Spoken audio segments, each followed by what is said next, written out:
Good evening, ladies and gentlemen. I am just another tinfoil hat. Welcome to my show. Today, we're going to be discussing a very interesting encounter with a very interesting UFO occupant with an even more interesting choice of wardrobe, the John Trasco encounter. November 6th of 1957, John Trasco, a paper mill worker, returned to his home in Everittstown, New Jersey, and went outside to feed his dog. Now, the dog, whose name was King, was, according to all reports, a very large, very nasty-tempered animal, and at this point in time was tied up alongside the house and barking furiously. Now, while John Trasco went outside to feed the dog, his wife was inside looking out the kitchen window and saw what she thought was a puddle reflecting the light of the sunset in front of this barn about 60 feet away from the house. However, she came to realize that actually she was looking at this 9 to 12 foot long luminous egg-shaped object which was hovering a few feet off the ground. Now, what she didn't see, on account of some plants being in the way, was a strange little man on the ground. John Trasco described this little guy as standing about 2.5 to 3 feet tall, with a putty-colored face and large frog-like eyes. However, while that's weird enough, what was even weirder is that this thing was wearing a green suit with shiny buttons, gloves with shiny objects on the tip of each finger, and, perhaps strangest of all, a hat in the style of a tam o' shanter. According to one report, John Trasco described it as looking like a leprechaun. It was at this point that the entity spoke to Mr. Trasco in a voice that he described as sharp and scary, with a language he referred to as broken and as though it came from the other side. Now, whether this was intended to mean England or the afterlife, I'll leave that for you guys to decide. According to Mr. Trasco, the thing said, "We are a peaceful people. We don't want no trouble. We just want your dog."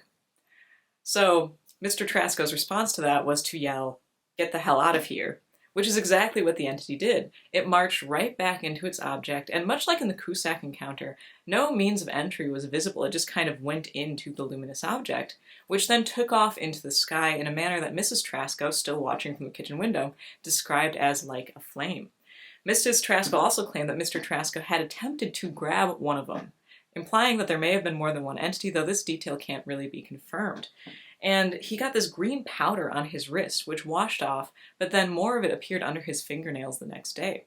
The next day as well, 2 stationary lights appeared over the residence. So, needless to say, there's a lot from this case that stands out as very, very bizarre. But to me, the first thing is definitely the clothing of the entity described.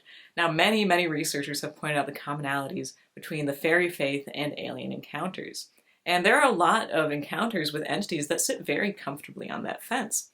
However, this entity, which was wearing a completely green suit, which is actually pretty common, complete with a tam o' shanter style hat though, is probably one of the most iconic, right up there with the little knit caps of the Simonton encounter.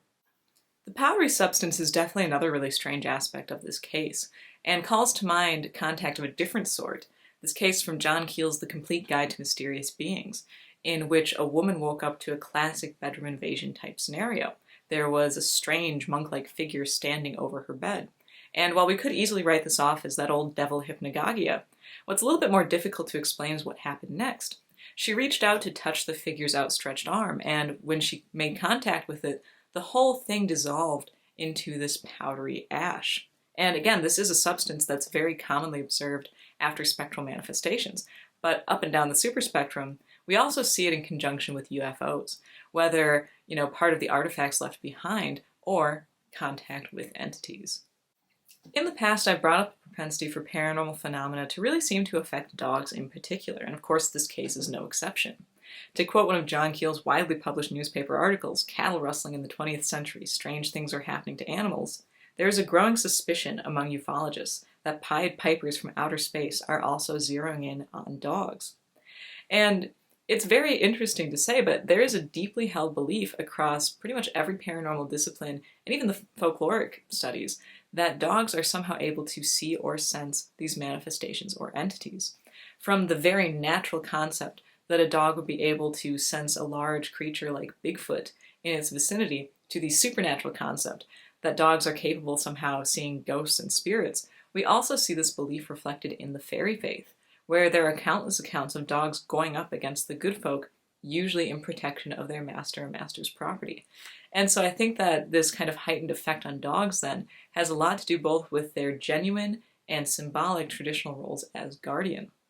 The very strange thing about this encounter, though, is the fact that this wasn't really an abduction of the dog, this was an attempted abduction of the dog, or at least that's kind of what we're led to believe.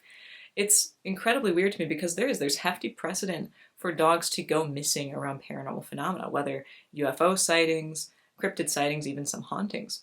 So it's strange to me that the entity this time, instead of simply taking the dog, as we're led to assume happens when dogs go missing around, in this case, a UFO encounter, actually told Mr. Trasco, hey man, we want your dog. At which point Mr. Trasco apparently could just fend it off by saying, get the hell out of here. However, I will add that especially after the sighting of the two lights over their home, Mrs. Trasco is quoted as saying that she wished that he just would have let them take the dog, as it was so cross she didn't know who else would want it. Now, as strange as this encounter has already been, as with most cases of highly strange variety, there is even more weirdness. And this really fantastic fact was pointed out by Jacques Valle and John Keel.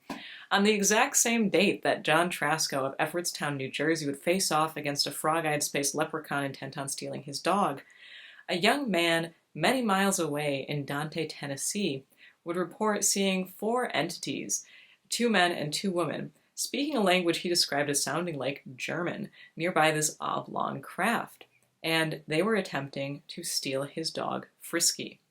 Now, again, the key word here is attempting. They were unable to catch the creature, and when they realized their failure, walked straight into the side of the craft, and again, this was without any visible means of entry, which then took off into the sky. The young man's name was Everett Clark. So here we have these 2 encounters, one by John Trasco of Everittstown, New Jersey, the other by Everett Clark of Dante, Tennessee, both involving an encounter in which entities have attempted to steal their dog, and then when they're unable to do so, they go back into the craft through some means unknown. However, the really strange thing is the fact that for all the similarities between these cases, which occurred again on the same date, the entities involved looked completely different. Of course, John Trasco had his short, green-suited tam o' shanter wearing, putty-faced, frog-eyed space leprechaun, whereas Everett Clark claimed that the entities looked fairly much like normal humans speaking German.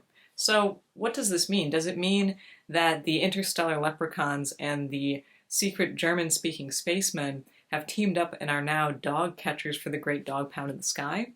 Or is this again kind of this implication that the actual image is of less importance than whatever is behind it? Leaving us again to question just what is the message in all of this noise. So if you enjoyed this video on the tam o' shanter wearing dog napping space leprechaun of the John Trasco encounter, please like. And if you're new to this field of crop circles, go ahead and subscribe to see what weirdness the future may hold. Till then, you can keep up with whatever else I might possibly have going on my website, justanothertinfoilhat.com. And for exclusive content, check out my Patreon page, also listed under Just Another Tinfoil Hat. For today, I am Zelia Edgar, signing off.